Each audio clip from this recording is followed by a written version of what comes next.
Épître de Saint Paul aux Romains, chapitre 1er. La dernière page, c'était toute l'épître. On a fait un résumé de l'épître. Ça, c'est un résumé du chapitre. Donc, dans ce chapitre-là, on va parler de adresse et salutation. On va parler de l'amour de Saint Paul aux chrétiens de Rome et son désir d'aller les voir puisqu'il n'est pas encore allé. On va parler de la justification par la foi, le sujet de toute l'épître, et la colère de Dieu sur l'injustice humaine de toute l'humanité et la condamnation du péché, très important. Donc on va lire ensemble, au nom du Père et du Fils et du Saint-Esprit, un seul Dieu. Amen. Paul, serviteur, et dans d'autres versions, esclave de Jésus-Christ, appelé à être apôtre, mis à part pour annoncer l'évangile de Dieu, qu'il avait promis auparavant par ses prophètes dans les Saintes Écritures. Ici, on voit bien que Saint Paul est fier de se présenter comme qui? Serviteur, esclave de Jésus. Avec plaisir, hein? Lui qui persécutait l'Église, vous voyez? Il est fier maintenant de s'introduire comme l'esclave ou le serviteur de Jésus-Christ. Et maintenant, il n'a pas une autre mission que annoncer l'Évangile. Le Seigneur l'a mis à part pour annoncer l'Évangile. Ensuite, quel Évangile? L'évangile qu'il avait promis auparavant par ses prophètes dans les Saintes Écritures touchant son fils né de la race de David selon la chair. Donc ici il parle que le Christ c'est le centre de la prédication, c'est le centre de l'évangélisation. Son évangile de Dieu là, il ne parle de personne d'autre que le Christ. Le Christ c'est l'important, c'est la personne principale. Et il dit, il montre comment que le Christ, c'est pas quelqu'un de nouveau qui est venu. Il existait toujours, mais l'Ancien Testament n'a pas arrêté d'en parler. David et les prophètes, les Saintes Écritures. Et selon l'esprit de sainteté, déclaré Fils de Dieu avec puissance par sa résurrection des morts, savoir Jésus-Christ notre Seigneur. Donc ici, il met aussi le point sur l'importance de la résurrection. Né de la race de David, son humanité, mais la résurrection, parce que, selon l'esprit de sainteté, déclaré Fils de Dieu. Donc il parle aussi du Christ, qui est en même temps humain et en même temps divin. Le Christ, fils de David, par la chair, est déclaré Fils de Dieu avec puissance dans l'esprit de sainteté. On continue. Par qui nous avons reçu la grâce et l'apostolat afin d'amener à l'obéissance de la foi en son nom toutes les nations. Encore il parle de son apostolat. Sa mission, il veut que tout le monde connaisse le Seigneur. Il veut arriver à toute personne sur terre. Pas par n'importe quel mérite en nous, mais plutôt c'est par sa grâce. Pour dire que si l'évangile est annoncé à tout le monde, c'est la grâce de Dieu. Ce n'est pas parce que nous méritons quelque chose, mais c'est la grâce de Dieu. Du nombre desquels, les nations, du nombre desquels vous êtes aussi, vous qui avez été appelés par Jésus-Christ. Donc il commence à maintenant personnifier un peu le message. Il dit que sa mission c'est d'arriver à toutes les nations. L'évangile est venu pour tout le monde. Mais vous faites partie de ce monde-là. À tous les bien-aimés de Dieu. Donc pas seulement il a commencé à s'adresser aux chrétiens de Rome, mais il les a qualifiés comme étant quoi? Les bien-aimés de Dieu. Les bien-aimés de Dieu. Pour leur montrer que Dieu les a bien aimés. S'il les a choisis, c'est par amour qu'il les a choisis.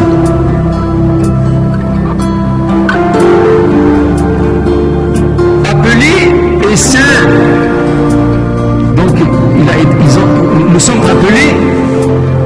seulement appelés, mais appelés à la sainteté. Appelés à la sainteté pour les solliciter à haïr le mal, haïr le péché. Nous sommes appelés dans la sainteté, qui sont à Rome. La grâce et la paix vous soient données de la part de Dieu, notre Père et du Seigneur Jésus-Christ. Donc c'est comme ça qu'il termine la première partie qui est la bénédiction apostolique et la salutation. Ensuite, verset 8, il parle ici de son désir d'aller à Rome. Bien sûr, il les a aimés avant même de les voir et il montre son désir de venir les voir. Avant toute chose, je rends grâce au sujet de vous tous, à mon Dieu, par Jésus-Christ, de ce que votre foi est célèbre par tout le monde. Ça, c'est quoi ça? Quand je dis à quelqu'un, je rends grâce, merci Seigneur parce que tu avances dans la foi. Ça, c'est quoi ça? On appelle ça quoi? L'encouragement. Encouragement. Il les encourage. Il les encourage. Il est heureux de leur foi qui a été répandue dans le monde sans même les avoir vus encore. Et bien sûr, il rend grâce. Parce que c'est sa mission.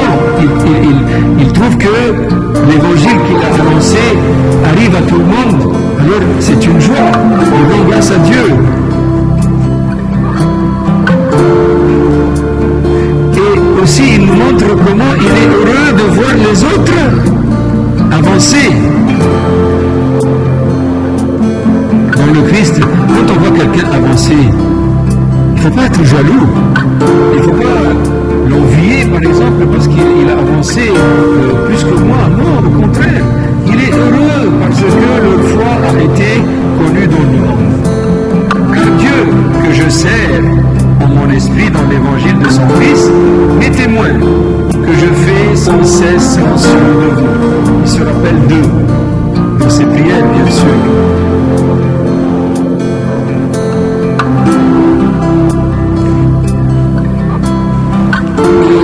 Ici, quand il dit « je sers Dieu en mon esprit », pour dire que n'importe quel ministère qui n'est pas spirituel ne sera pas bien accepté.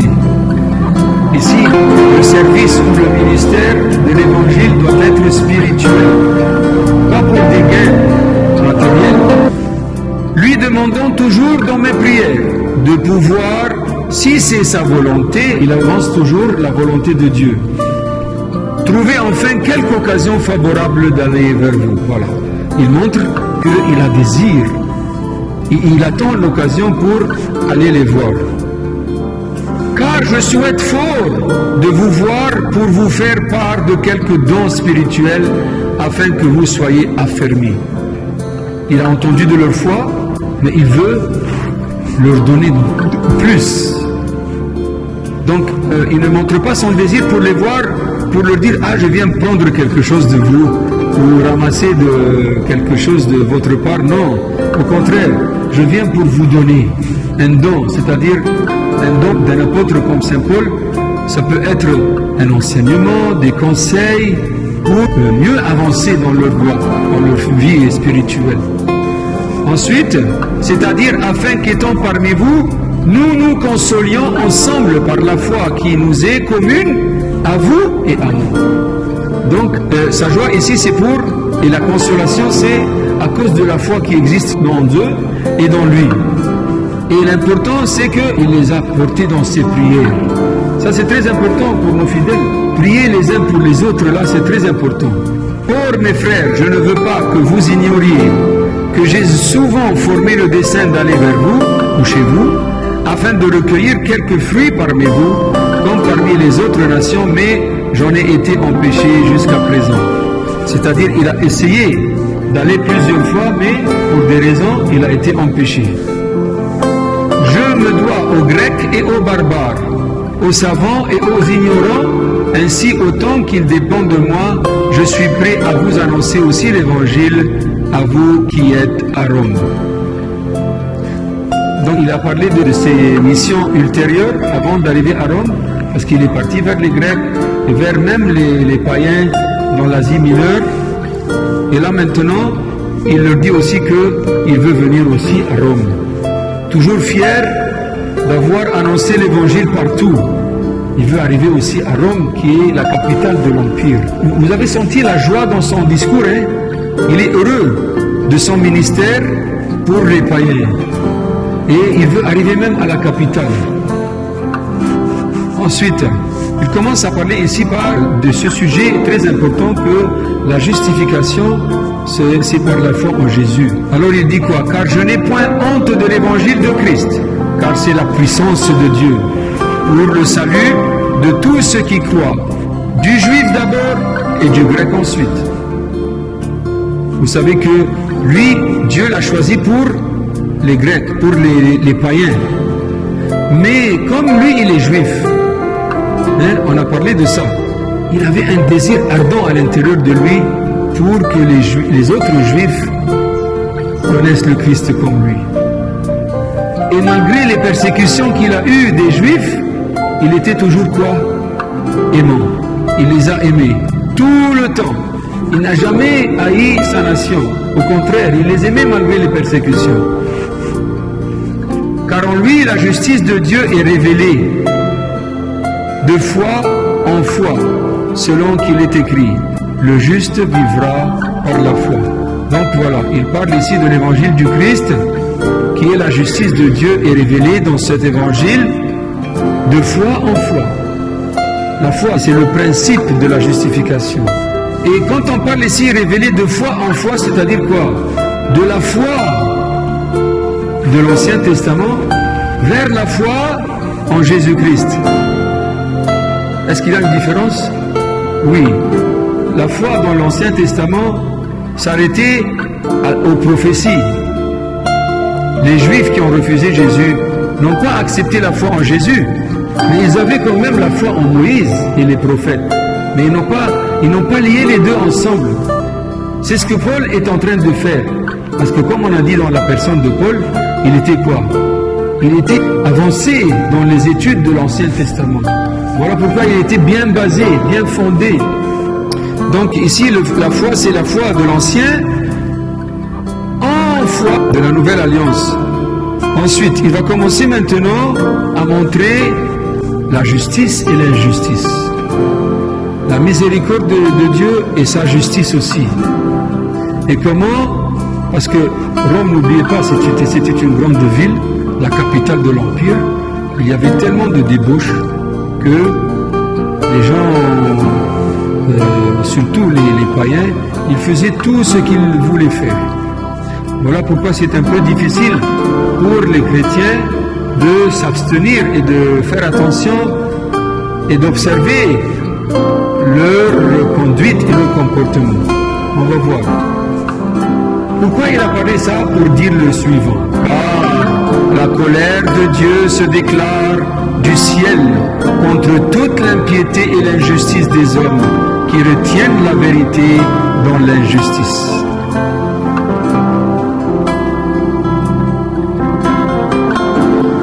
Donc, au début, il a fait quoi?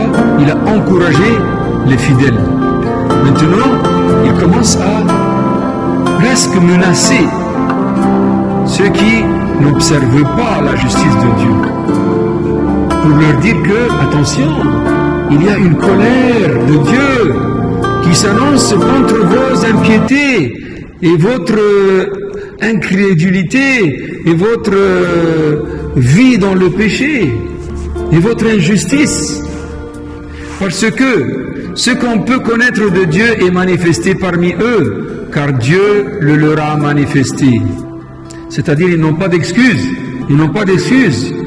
En effet, les perfections invisibles de Dieu, sa puissance éternelle et sa divinité se voient comme à l'œil depuis la création du monde.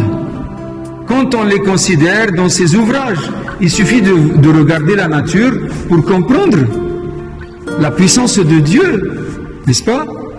Les astres, les plantes, toute la nature, de sorte qu'ils sont inexcusables.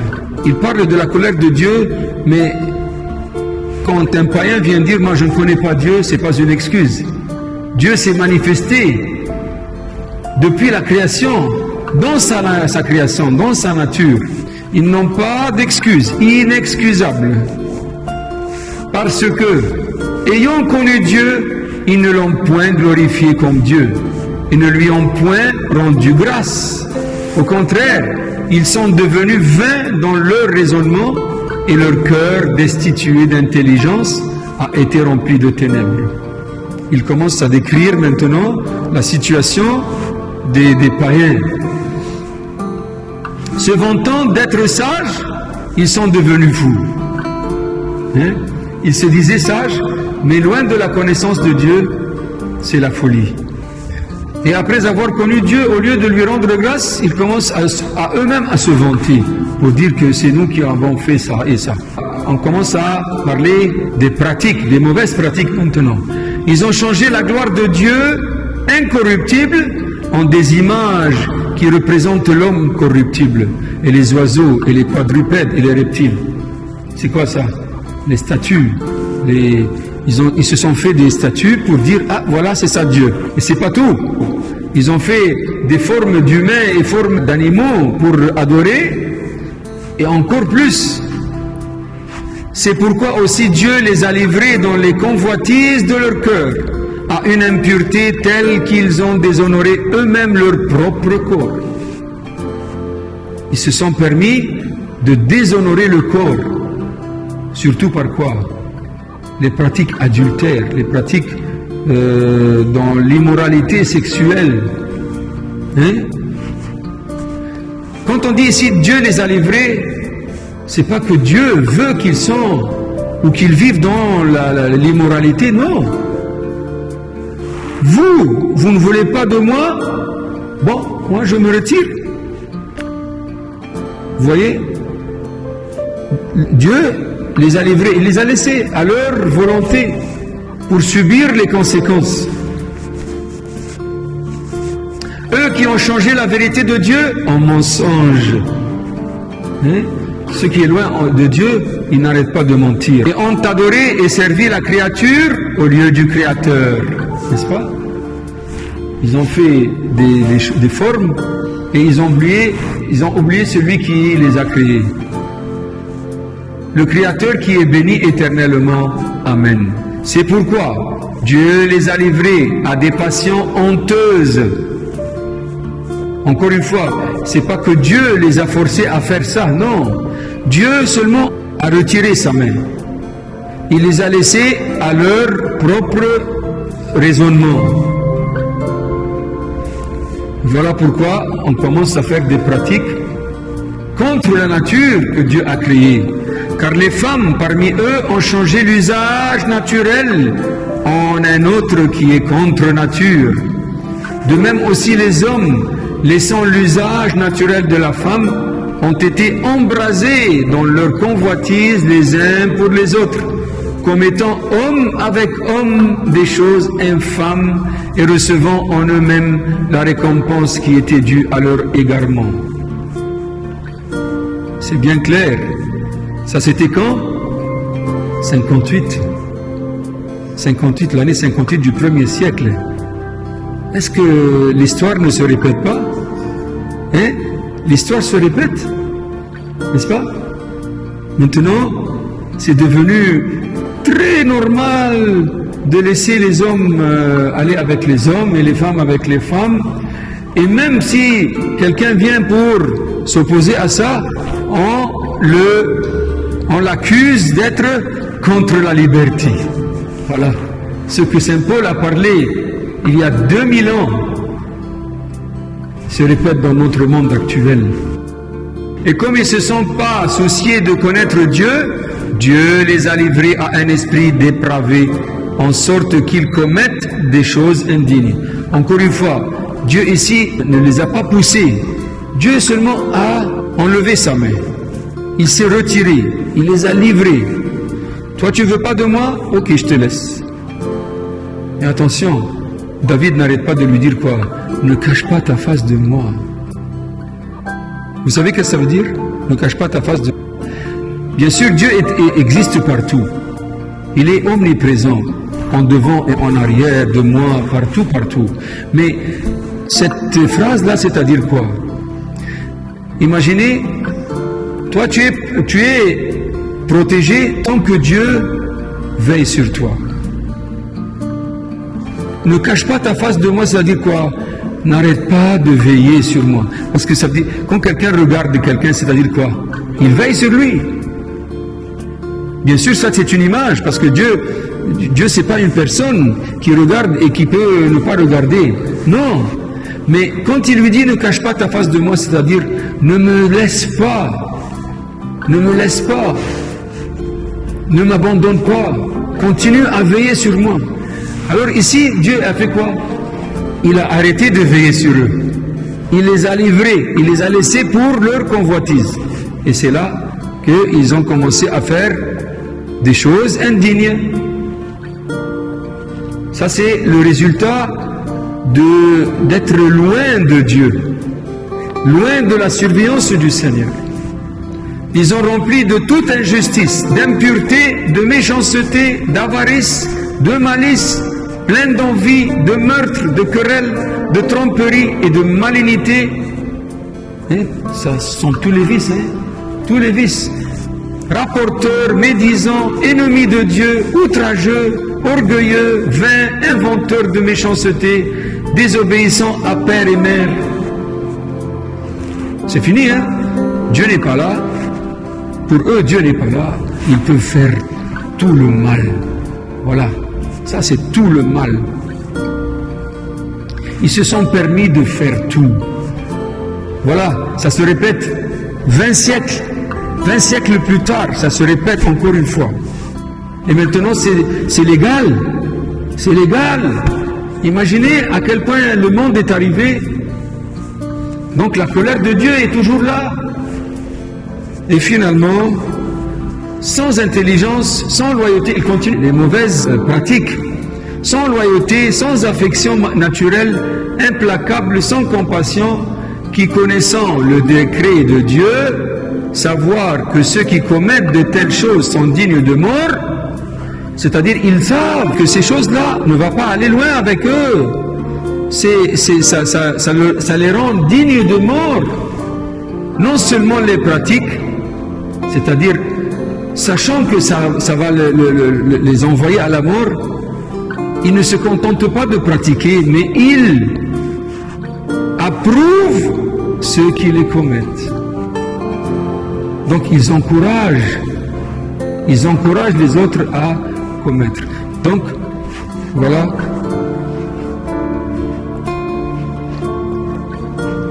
L'être humain, quand il perd l'intelligence et il n'a plus de sagesse, il ne comprend pas.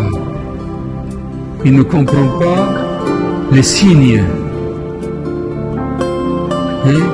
Quand ce fléau-là du coronavirus et le Covid là est apparu, il y en a beaucoup qui se sont rendus compte que voilà, c'est une façon de la colère de Dieu. C'est pas lui qui a fait le virus ou qui a envoyé le virus sur les humains. Ce sont les humains qui ont fait ça.